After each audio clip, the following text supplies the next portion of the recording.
전에 그 고난 주간 가운데 그리스도의 고난이란 제목으로 말씀을 나눈 적이 있습니다.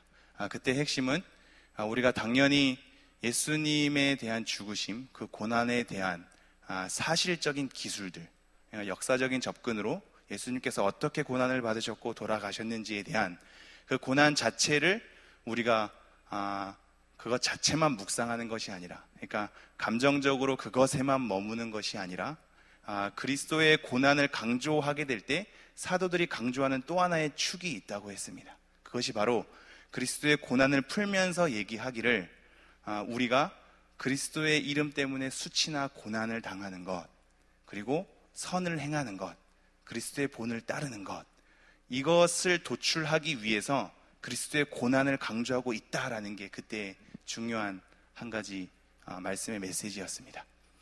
감상적인 것만이 아니라 우리의 삶을 촉구하느라고 그리스도의 고난을 인용하고 있다는 것을 명심하셔야 합니다.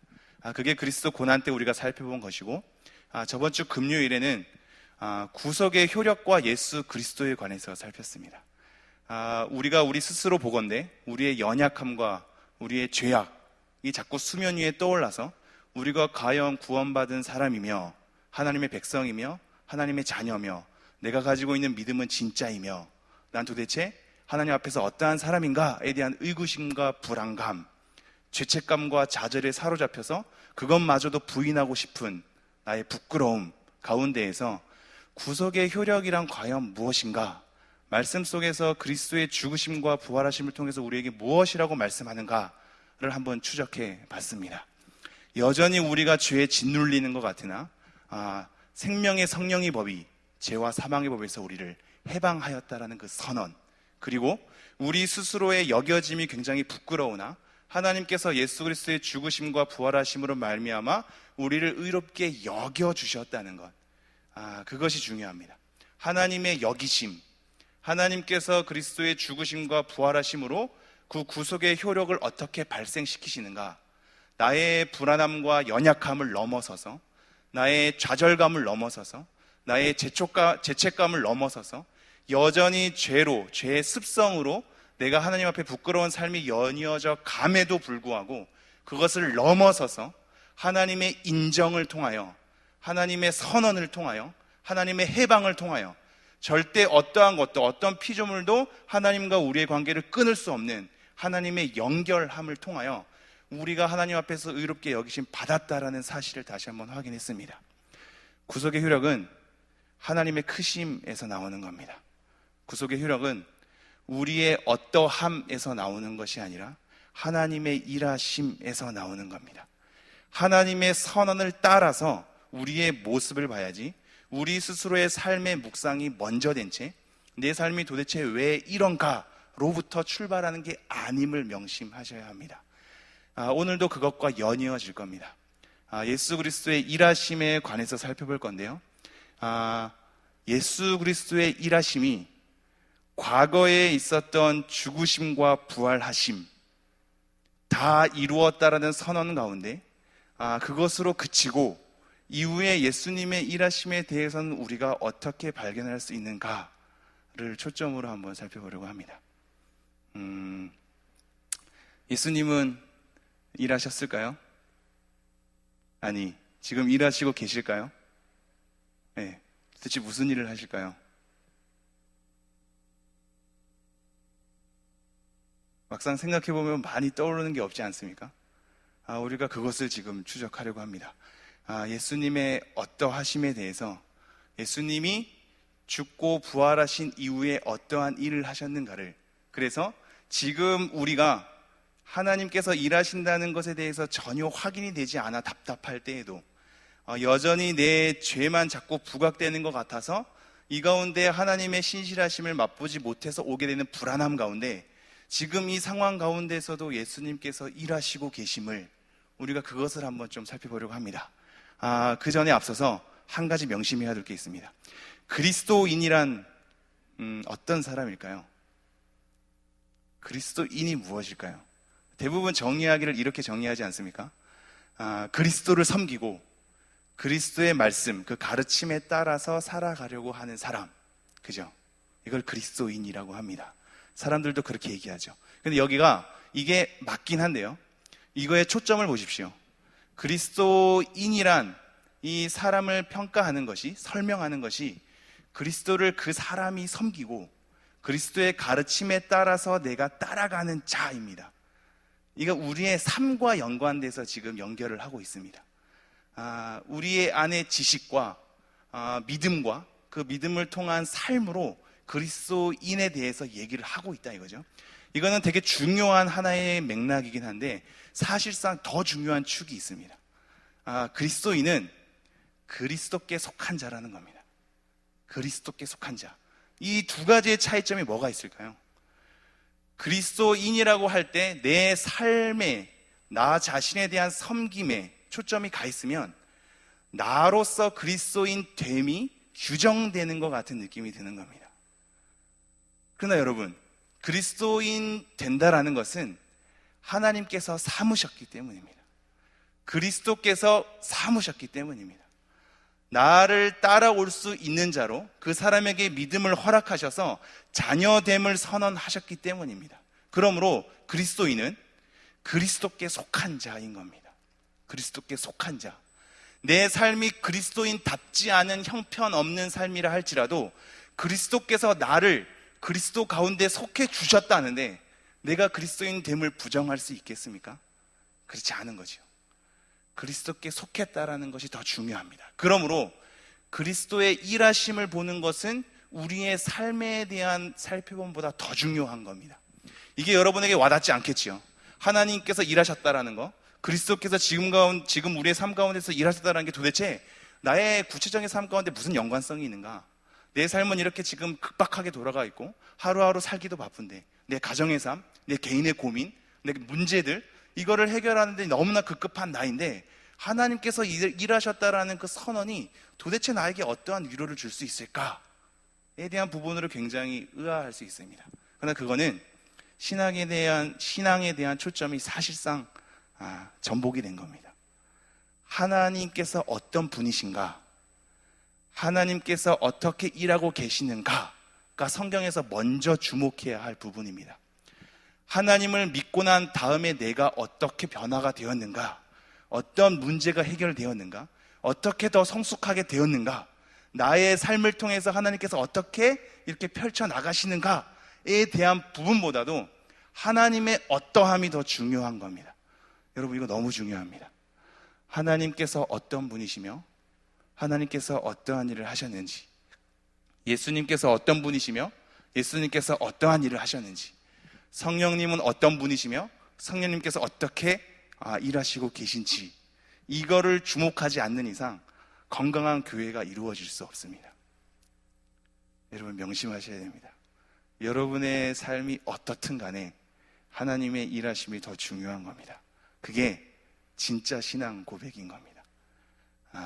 이거를 우리가 좀 추적을 해 나갈 겁니다. 잘 보십시오, 여러분. 사실상 골로새서 1장 16절에 보면 만물이 그에게서 창조되되라고 얘기하고 있거든요. 여기서 그라고 하는 것은 예수님입니다. 하나님께서 천지를 창조하셨죠. 예수님께서도 그 만물을 창조하는 데 함께 역할을 한 겁니다. 예수님께서 만물을 창조한 다음에 나중에 2000년 그 이전에 이 땅 가운데 육신의 몸을 입고 오시죠. 오신 다음에 공생의 삶 가운데 일하셨던 것이 하나님의 말씀을 가르치는 것, 하나님의 나라를 전파하는 것, 그리고 병든 자, 심적으로도 아픈 자를 치유하는 것, 이러한 일들을 수행하시고 난 다음에 죄를 용서해 주심, 그리고 율법을 온전히 이루심, 하나님의 뜻을 완전케 하심에 대한 삶으로 펼쳐졌습니다. 그리고 나서 그 구속의 완성을 이루려고 예수님께서 죽으셨죠. 그리고 부활하셨죠. 부활하시고 난 다음에 어떠한 일을 하셨냐면 제자들에게 40일 동안 자기의 모습을 나타내셨습니다. 이것이 그동안 우리가 부활절 흐름 속에서 계속 살펴봤던 거 아닙니까? 그리고 나서 예수님께서 어떻게 하셨죠? 승천하셨습니다. 승천하셔서 어디에 계셨죠? 하나님 우편에 계셨습니다. 잘 보십시오, 여러분. 하나님 우편에 계신 예수님께서 그 다음에 무엇을 하셨을까요? 우리가 이후에 예수님의 일하심에 대해서 많이 기록하는 것은 한 가지 알고 있습니다. 그것은 예수님께서 다시 재림하실 것이라는 겁니다. 예수님의 강림, 재림을 통하여서 불법한 자들은 예수님의 심판대에서 멸하게 되는 거고, 하나님의 말씀을 지키는 자들은 베드로전서 1장 7절에 보면 칭찬과 존귀와 영광으로 하나님께서 그렇게 받아주시는 겁니다.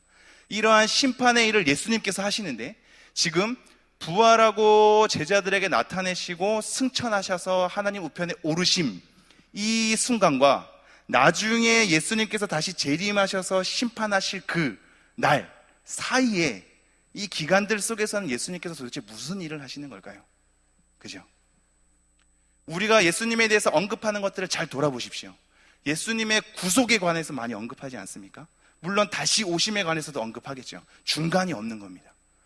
예수님께서 십자가 사건으로 이루신 것에 대해서 우리가 강조가 많이 되는데, 중간에 예수님께서 도대체 무슨 일을 하셨는지에 대해서 전혀 생각이 안 되는 거죠. 예수님께서 우편에 가만히 계실까요? 그렇지 않겠죠. 오늘 그거를 몇 가지만 살펴볼 겁니다. 몇 가지만 살펴볼 건데, 중요한 하나의 흐름을 먼저 잡고 가겠습니다. 이게 너무 중요하기 때문에 몇 가지만 살펴볼 건데, 제가 쭉 오늘 거의 다 살펴봤습니다. 신약에 대한 서신서를 다 살펴봤는데, 그 사이 기간에 예수님께서 직접적으로 일하신 기록은 별로 없다는 사실입니다. 놀라주십시오. 예수님께서 그 사이 기간에 별로 일하시는 게 별로 없었습니다. 직접적으로. 왜 그럴까요? 이거를 이해하는 게 되게 중요합니다. 오늘의 사실상 이후에 여러 말씀을 통해서 예수님의 일하심들을 살펴볼 건데, 지금 이 큰 맥락을 잡는 것이 가장 중요합니다.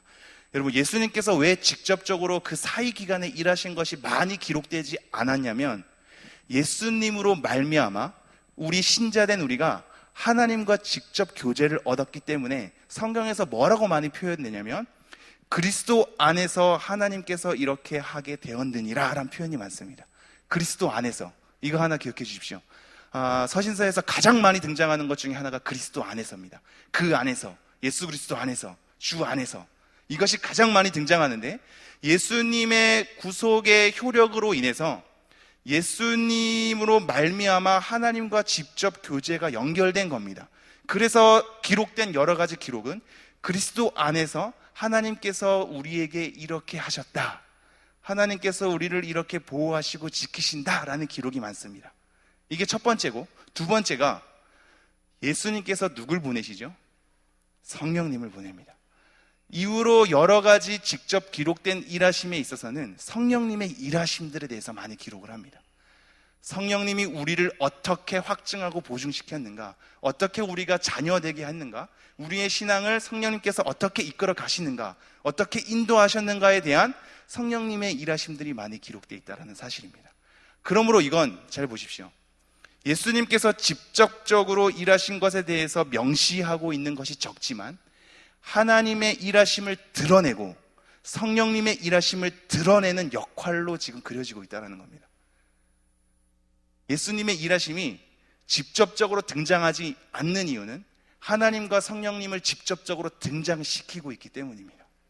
그러므로 일하지 않는 게 아니라 하나님과 성령님을 강조하여 직접적으로 드러내기 위함이지요. 이것이 성령님과 동일하게 흐릅니다. 왜냐하면 여러분, 수많은 교회 아마 경험했을지 모르겠는데, 수많은 기적, 막 그런 거 체험하는 곳이 있지 않습니까? 그죠?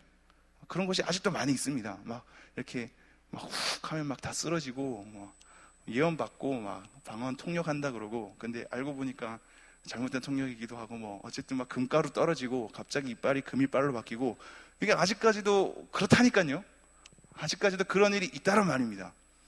제가 아는 어떤 친구는 이게 굉장히 약간 피부톤이 조금 어두웠던 친구인데, 저처럼 제가 피부톤이 좀 어둡거든요. 안경 벗으면 다크서클이 장난이 아닙니다. 이런 어두운 톤에 있는데, 그 자매인데, 친구가 어디 기도원 갔다 와서 이게 피가름이라고 피를 발꿈치 뒤꿈치에 이렇게 조금 막 내니까 얼굴이 완전 새하얘져서 온 거예요. 근데 그게 정말 막 창백해서 죽을 것 같은 막 그런 게 아니라 정말 뭔가 정결해진 것 같은 어떤 그런 깨끗함이죠. 여러분, 이거 어떡할 겁니까? 이런 일이 일어나는데, 그죠? 이거에 대한 분별 중에 가장 좋은 기준이 하나가 있습니다.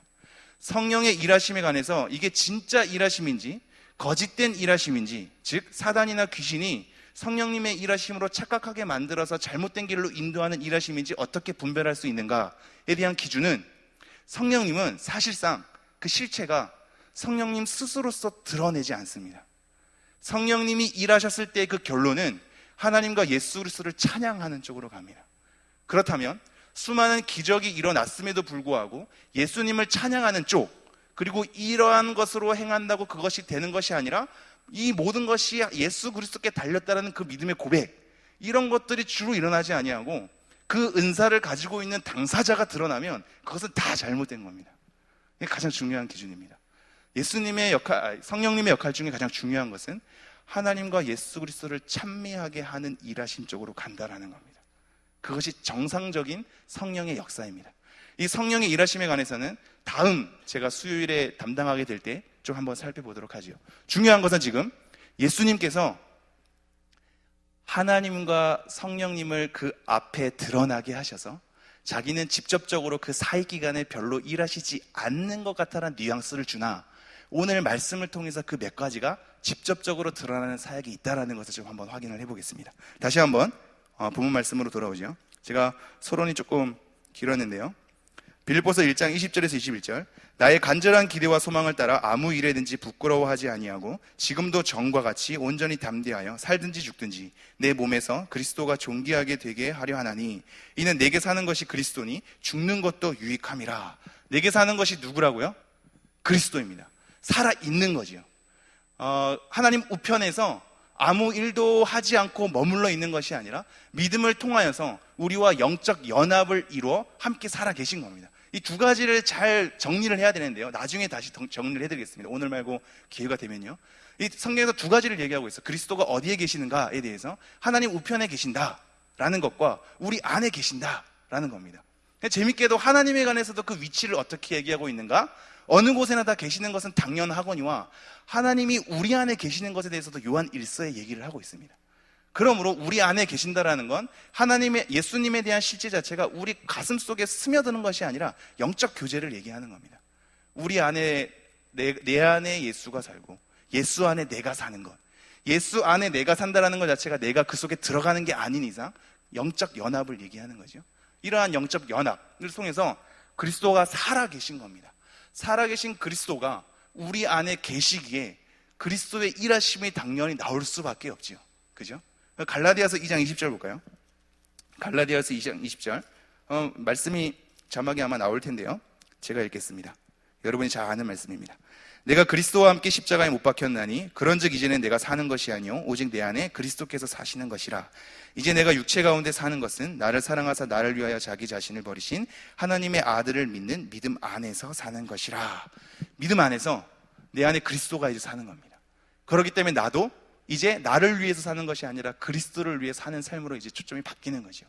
내 안에 그리스도께서 사시기 때문에 이 사시는 그리스도께서 무언가의 일을 하지 않겠습니까? 그죠? 그거를 한번 좀 찾아보죠. 갈라디아서 3장 27절 보겠습니다. 갈라디아서 3장 27절 제가 읽죠. 누구든지 그리스도와 합하기 위하여 세례를 받은 자는 그리스도로 옷 입었느니라. 합하기 위해서 세례를 받았다는 것 자체가 그리스도와의 연합을 얘기합니다. 하나됨. 이 하나됨으로 우리가 그리스도로 옷 입었다라고 얘기합니다. 그리스도로 옷 입었다. 그리스도로 옷 입었다라는 표현은 사실 독특하게 나타나는데요. 우리가 새 사람을 입었다라고 얘기를 했듯이, 그리고 저번 주 금요일에 살펴봤듯이 우리의 죄가 여전함에도 불구하고 다윗의 시편을 예로 들면서 가리워짐을 받는 자는 복이 있나니 라고 하는 것처럼 덮은 겁니다. 그리스도로 옷 입었기에 우리가 새 사람으로서 입은 거고, 그리스도의 그 보호하심과 가려주심과 덮어주심 때문에 우리가 하나님께 나아갈 수 있고 그리스도인으로서 살아갈 수 있다는 걸 얘기하고 있는 거죠. 자, 이거를 잠깐 기억하면서 갈라디아서 5장 6절 한번 넘어가겠습니다. 갈라디아서 5장 6절 제가 읽겠습니다. 그리스도 예수 안에서는 할례나 무할례나 효력이 없으되 사랑으로 역사하는 믿음뿐이니라. 지금 우리 안에 살아계신 그리스도께서 어떤 일을 하시냐면 우리 안에 살아계셔서 우리로 그리스도로 옷 입게 했다 그랬죠. 우리의 죄를 가려주심과 함께 우리를 보호하시고 지켜주시는 하나님께서 의롭게 여기도록 그리스도로 옷 입혀주신 겁니다. 이 그리스도께서 우리 안에 살아계셔서 하게 되는 일 중에 하나가 뭐냐면 사랑으로 역사하는 믿음인 겁니다. 사랑으로 역사하는 믿음. 우리가 하나님과 인격적 교제를 맺어서 진정한 믿음의 생활로 들어가게 되는 것이 바로 그리스도로 말미암아 된다고 얘기를 하고 있는 겁니다. 우리 안에 믿음의 유지가 되고 우리가 하나님과 인격적인 교제를 통하여서 믿음의 삶이 영이 되는 것은 우리 안에 살아계신 그리스도가 사랑으로 역사하는 믿음을 생성케 하기 때문입니다. 우리의 믿음이 계속 생성이 되는 건 한번 하나님께서 주신 믿음을 통하여 하나님을 절대 부인한 바 없이 우리의 삶이 때론 힘들지만 하나님 안에서 그 삶을 영위해 나아갈 수 있는 것은 우리 안에 역사하는 사랑으로 역사하는 믿음 때문에 그것이 그리스도로 말미암아 우리에게 주어지는 겁니다. 베드로전서 1장 21절에 보면요, 아마 자막이 없을 텐데 예수 그리스도를 통해서 믿음과 소망이 하나님께 있게 함이라 라고 되어 있습니다. 한마디로 우리가 하나님을 향한 믿음과 소망이 있는 것은 그리스도로 말미암아 우리가 하나님께 믿음과 소망이 있게끔 그 안에서 역사하신다라는 겁니다. 그러므로 직접적으로 예수님께서 등장한 바가 아니지만 우리 안에서 하나님을 향한 믿음과 소망으로 사랑으로 역사하는 믿음으로 우리의 삶이 영위해 나가는 것은 예수 그리스도가 우리 안에 살아계셔서 일하시는 하나의 증거가 되는 겁니다. 예수님이 그렇게 일하신다는 거죠. 우리 로마서 8장 34절 볼까요? 좀 더 직접적인 예수님의 일하심이 있습니다. 로마서 8장 34절, 저번 주에도 한번 살펴봤는데요, 여러분이 또 잘 아는 말씀입니다. 우리 다 같이 한번 읽겠습니다. 시작. 누가 정죄하리요? 죽으실 뿐 아니라 다시 살아나신 이는 그리스도 예수시니 그는 하나님 우편에 계신 자요 우리를 위하여 간구하시는 자시니라. 예수님께서 우리를 위해서 뭘 하신다고요? 간구하신답니다. 여러분 알고 계셨죠? 그죠? 예, 알고 계셨죠? 예수님께서 간구하신답니다. 우리가 나중에 성령에 대한 일하심 갔을 때 또 간구함에 대해서 제가 얘기를 할 거지만 예수님께서도 지금 간구하고 계신다라는 걸 명심하십시오. 이게 왜 중요하냐면 여러분, 우리는 아무것도 안 하는 것처럼 일상이 흘러가지 않습니까? 그래서 하나님께 자랑할 게 없고 오히려 부끄러운 뿐이겠죠. 내가 이렇게 살아도 되나라는 고민 속에 하루하루가 영위해져 가겠죠. 그런데 우리가 놓칠 수 있는 하나의 중요한 것은 우리가 한번 자녀됨을 받았으면 그 안에서 예수 그리스도께서 일하신다라는 겁니다. 우리가 안 한다고 뭔가 안 되는 게 아니라, 우리가 뭘 안 한다고 하나님 나라가 완성이 안 되는 게 아니라, 우리가 뭔가 그것을 잘못한다고 하나님께서 그걸로 완성을 못 지키는 게 아니라, 하나님은 하나님의 일하심 가운데 우리 속에도 일하시고 우리 밖에도 일하셔서 하나님의 나라를 그렇게 하나님께서 완성시켜 간다라는 것이죠. 우리가 주목할 게 무엇이겠습니까? 그리스도인 됨에 대한 우리의 성숙함이 아니라 우리의 연약함에도 불구하고 일하시는 하나님의 열심인 겁니다. 내가 잘 못함에도 불구하고 지금 예수 그리스도께서는 나를 위해서 간구한다라는 거죠. 우리가 힘이 솟아나는 이유는 여기에 있는 겁니다. 내가 하나님 앞에 잘 반응하고 뭔가 잘 봉사하고 헌신하고 예배에 대한 감격, 내가 어느 정도 괜찮게 하나님 앞에서 생활하고 있다라는 출발점 속에서 내가 자신감을 얻는 게 아니라 나의 연약함 가운데서도 굉장히 하나님 앞에 송구스러운 삶의 연속이지만 그럼에도 불구하고 지금 이 순간에 나를 정죄하지 않으시고 예수 그리스도께서 나를 위해서 기도하고 있지 않은가를 통해서 힘을 받는 겁니다. 저 사람도 볼 것이 아무것도 없고 목회자도 뭐 본받을 게 아무것도 없고 우리 이 삶 가운데 도대체 누굴 본받으란 말인가? 당연하죠. 우리는 예수님 때문에 다시 그 발을 서게 되는 겁니다. 내 자신에 대한 우울함, 내 자신에 대한 절망감으로서 내 존재 가치가 있는 것이 아니라 나를 위해서 일하시는 예수 그리스도의 일하심 때문에 발을 내디딜 수 있는 겁니다. 아무도 나에게 모범이 안 되죠. 아무도 위로할 수 없죠. 예수님이 나에게 위로가 될 수 있다는 것은 바로 여기입니다. 예수님의 신실하심이 나의 그리스도인 됨을 지키기 때문입니다. 지금도 예수님께서는 우리의 연약함 가운데서도 간구하시는 겁니다. 우리를 위해서 기도하신다라고 얘기를 하고 있습니다. 베드로후서 3장 15절 보죠. 베드로후서 3장 15절 제가 한번 읽도록 하겠습니다. 베드로후서 3장 15절입니다. 또 우리 주의 오래 참으심이 구원이 될 줄로 여기라. 우리가 사랑하는 형제 바울도 그 받은 지혜대로 너희에게 이같이 썼고. 예수님께서 지금 또 하나의 일하심을 얘기하고 있는 게 오래 참으심입니다. 오래 참으심이라는 게 왜 이렇게 재림이 오지 않는가라는 그 의구심 가운데 예수님의 오래 참으심을 통하여서 구원받을 자를 그 수를 채우기 위려 합니다라는 맥락 속에서 나온 것이긴 합니다. 근데 이 오래 참으심이라는 것이 뭔가 기다리고 뭔가 주저하고 뭔가 이렇게 참아내고 하는 이 수동적인 예수님의 행위를 얘기하는 것이 아닙니다. 오래 참으심이 가능하려면 예수님의 신실하심이 있어야 되는 겁니다. 예수님의 일하심 가운데 구원받을 자에 대해서 예수님의 그 부르심과 예수님에 대한 믿음의 적용이 이루어져야 예수님의 재림이 이루어진다고 얘기하는 겁니다. 주님의 오래 참으심은 예수님이 가지고 있는 신실하심과 일하심 더불어서 자비와 긍휼인 겁니다. 당장 멸하지 않고 당장 나타나서 싹 쓸어버리지 않고 하나님의 때를 기다려서 예수님의 신실하심을 펼치사 그 수가 하나님의 뜻에 맞을 때까지 일하시고 우리에 대한 연약함에도 불구하고 자비와 긍휼로서 안아서 그 날에 이르기까지 나아가시는 것, 이것이 주의 오래 참음입니다. 예수님께서 하나님 우편에 앉아 계셔서 가만히 있는 게 아니죠. 기도하시고 우리에 대해서 오래 참으셔서 예수님에 대한 신실하심을 나타내고 있는 겁니다. 또 하나의 말씀 볼까요? 디도서 2장 14절입니다. 자막을 보시면 될 텐데요. 디도서 2장 14절 제가 한번 읽겠습니다. 그가 우리를 대신하여 자신을 주심은 모든 불법에서 우리를 속량하시고 우리를 깨끗하게 하사 선한 일을 열심히 하는 자기 백성이 되게 하려 하심이라. 자, 왜 죽으셨는지에 대한 예수님의 목적을 얘기하고 있는데, 속량하시는 거 이미 알죠. 우리 구속의 효과를 봤습니다. 깨끗하게 하는 거, 우리를 거룩하게 함입니다. 그리고 나서 마지막 중요한 게 뭐냐면 선한 일을 하게 하려 하심이라라고 되어 있죠. 이것이 단순히 예수님의 목적으로 끝나는 것이 아닙니다. 왜냐하면 예수님께서 목적한 바가 그 가운데 일하심이 없다면 예수님은 무능력한 존재가 되는 겁니다. 예수님께서 그렇게 의도하셨는데 전혀 이루어지지 않는다면 말이 안 되겠죠. 지금 선한 일을 하기 위함이다라는 것은 지금 이 가운데 우리의 삶 가운데서도 우리가 선한 일을 할 수 있도록 예수님께서 일하시는 겁니다. 그러므로 우리 안에서 간혹가다 선이 나오게 될 때 하나님께 영광을 돌릴 수밖에 없는 것은 그 선은 하나님으로부터 기인하기 때문입니다. 우리가 죄를 담당했을 때 하나님 때문에 그 죄를 짓게 됐다라고 핑계할 수 없는 건 불법은 하나님께로부터 기인하는 것이 아니기 때문입니다. 우리로부터 생성이 되는 거죠. 그러므로 선을 행했을 때 자랑할 것 없는 것은 선이 하나님께로부터 나오기 때문이며, 불법을 행했을 때 하나님께 핑계할 수 없는 것은 우리로부터 그것이 기인하기 때문입니다. 지금도 예수님께서는 선을 행하기 위해서 우리를 의도하고 계시기 때문에 우리의 삶 가운데 간혹가다 하나님께서 귀히 여기시는 선이 나왔다면 그것은 예수님의 일하심 때문에 우리에게 주어진 것입니다. 예수님은 우리의 삶 가운데 선을 행하도록 계속해서 지금 일하시고 계신 것이요. 3장 6절에서 7절 보겠습니다. 디도서 3장 6절에서 7절. 제가 빠르게 읽죠. 우리 구주 예수 그리스도로 말미암아 우리에게 그 성령을 풍성히 부어주사, 7절, 우리로 그의 은혜를 힘입어 의롭다 하심을 얻어 영생의 소망을 따라 상속자가 되게 하려 하심이라. 성령을 부어주시는 것, 이건 이미 얘기했습니다. 나중에 성령에 관해서 얘기할 때 또 하죠.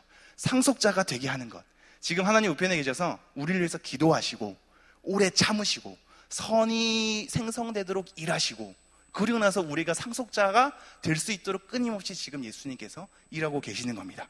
에베소서로 넘어갈게요. 에베소서 말씀 좀 여러 가지 살펴보고 중요한 것들을 좀 강조를 하겠는데요.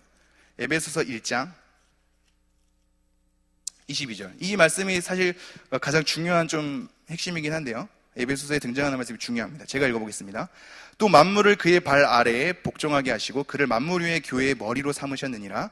교회는 그의 몸이니 만물 안에서 만물을 충만케 하시는 이의 충만함이니라. 자, 간단하게 얘기하면 이겁니다. 교회의 머리를 예수님으로 하나님께서 삼으신 겁니다. 그리고 나서 머리로 삼으셨다는 얘기는 교회와 한 몸이 되게 하셨다는 겁니다. 그렇게 예수 그리스도와 한 몸이 되게 한 교회가 하나님의 충만함으로 가득하다라고 얘기를 하고 있습니다. 도대체 우리 교회가 하나님의 충만함으로 가득한가 의구심이 들죠. 그러나 하나님께서 교회가 생성이 될 때에는 믿음의 신자들의 연합 속에서 그리스도가 머리가 되게 하셔서 그 그리스도를 통하여서 이 하나님의 그 백성으로 삼은 자들에게 하나님의 시각 속에서는 충만함으로 가득 찼다라고 지금 선언하고 있는 겁니다. 이러한 흐름 속에서 2장 12절에서 18절 보죠. 2장 12절에서 18절. 2장 12절에서 18절 제가 읽겠습니다. 그때의 너희는 그리스도 밖에 있었고 이스라엘 나라 밖의 사람이라. 약속의 언약들에 대하여는 외인이요 세상에서 소망이 없고 하나님도 없는 자이어더니 이제 전에 멀리 있던 너희가 그리스도 예수 안에서 그리스도의 피로 가까워졌느니라. 14절, 그는 우리의 화평이신지라 둘로 하나를 만드사 원수된 것 곧 중간에 막힌 담을 자기 육체로 허시고. 그러니까 이방인과 유대인들에 대한 막힌 담을 허셔서, 그리고 하나님과의 막힌 담도 허셔서 우리로 하나 되게 하고 하나님과 화평이 되게 한다는 얘기입니다. 그러면서 15절, 법조문으로 된 계명의 율법을 폐하셨으니 이는 둘로 자기 안에서 한 세 사람을 지어 화평하게 하시고. 둘로 자기 안에서 뭘 짓는다고요? 세 사람이 될 수 있도록 우리를 짓는다라는 겁니다. 이거 표현 한번 기억해 주시죠. 16절, 또 십자가로 이들을 한 몸으로 하나님과 화목하게 하려 하심이라. 원수된 것을 십자가로 소멸하시고 또 오셔서 먼 데에 있는 너희에게 평안을 전하시고 가까운 데에 있는 자들에게 평안을 전하셨으니 이는 그로 말미암아 우리 둘이 한 성령 안에서 아버지께 나아감을 얻게 하려 하심이라. 하나님께 나아감을 얻게 하는 것이 예수 그리스도로 말미암아 지금 이루어지고, 이방인과 유대인이 하나님과의 막힌 담을 다 허게 돼서 우리가 세 사람 함께 지어져 가기 때문에, 지어져 가는 우리가 서로의 봉사와 헌신과 은사에 따라서 서로 온전케 되는 삶으로 그리스도께서 이끄시고 그 가운데 그리스도의 몸을 세워 가시는 겁니다. 이것이 그리스도의 일하심 가운데 있는 겁니다. 교회가 교회로서의 작용을 하는 것, 우리가 보기에 교회가 사회에 대한 지탄을 받게 되는 굉장히 모범적이지 않은, 오히려 그리스도인이 더 욕먹을 만한 그런 삶으로 우리가 펼쳐지고, 교회는 교회 안에만 갇혀서 사회에 어떠한 모범도 되지 않는 우리만의 족속으로, 우리만의 공동체와 우리만의 흐름으로 그렇게 사회와 분리된 채 흘러가기 때문에 뭔가 답답해 보이고, 이 가운데 어떠한 선도 일어날 것 같지 않고, 이 가운데 무엇이 자랑할 만한 것도 없고 너무나 힘드나, 우리가 그럼에도 불구하고 부인할 수 없는 것은 교회됨 자체가 그리스도가 머리가 되어서 한 몸으로 연결되었기 때문에 함께 계속 지어져 가고 있다라는 겁니다. 완성은 되지 않았지요. 사람들에게 완성되지 않는 교회됨을 보이는 것이 어떨 때는 부끄럽겠지요. 그러나 이 완성은 이 땅 가운데 이루어지는 것이 아니고 하나님의 일하심, 예수님의 일하심에 따라 계속 지어져 가는 겁니다. 연결돼서 연합되고 결합되어서 그리스도의 몸으로 예수님의 충만하심을 드러내면서 하나님 나라의 완성을 향해 계속 지어져 가는 겁니다. 이것이 예수 그리스도로 말미암아 우리가 누리는 하나님의 은혜인 겁니다. 마지막 한 구절만 하고 마치죠. 고린도전서 1장 8절 읽고 마치겠습니다. 고린도전서 1장 8절입니다. 다 같이 읽겠습니다. 시작. 주께서 너희를 우리 주 예수 그리스도의 날에 책망할 것이 없는 자로 끝까지 경고하게 하시리라. 이걸로 예수님이 다시 오시는 날에 계속해서 지금 일하시는 겁니다.